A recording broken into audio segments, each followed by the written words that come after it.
నమస్తే అండి అందరికీ. చాలామంది అయితే మనకి యూట్యూబ్‌లో గానీ, వాట్సాప్‌లో గానీ మెసేజెస్ అయితే చేస్తుంటారు.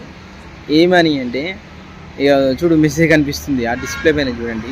"అన్న మా కోళ్ళకి రోగం వచ్చింది. కొంచెం అర్జెంట్‌గా మెడిసిన్ చెప్పండి ప్లీజ్" అని చెప్తుంటారు.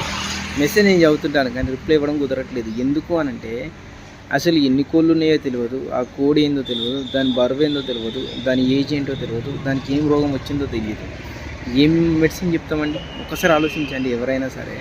ఫస్ట్ మీరు ఒక కామెంట్ పెట్టేటప్పుడు మీకు రిప్లై రావాలంటే మీరు చేయవలసిన పని ఏంటి అంటే, ఫస్ట్ కోడి ఏజ్, నెక్స్ట్ కోడి బరువెంతుంది, నెక్స్ట్ కోడికి ఏం రోగం వచ్చింది, ఇవన్నీ కంపల్సరీ పెట్టాలి. ఎవరైతే ఇవన్నీ పెడతారో దాని ఏజ్, దాని బరువు, దానికి వచ్చిన రోగం ఏంటో పెడితే కంపల్సరీ నా రిప్లై వస్తుంది. ఇవన్నీ పెట్టకుండా కోడికి రోగం వచ్చింది కొంచెం రిప్లై ఇవ్వండి అని ఒకరు, కోడికి అన్నం తినట్లేదు అని ఒకరు, ఇలా అయితే రిప్లై రాదు. దయచేసి గమనించాలి అందరూ కూడా. కోడికి రోగం ఏమొచ్చింది అనేది చెప్తే రిప్లై కంపల్సరీ ఇస్తాను. రోగం చెప్పకుండా దాని ఏజ్ చెప్పకుండా మెసేజ్ పెడితే రిప్లై రాదు.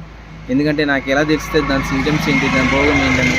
దయచేసి ప్రతి ఒక్కరు కూడా నన్ను అర్థం చేసుకోవాలి. Thank you.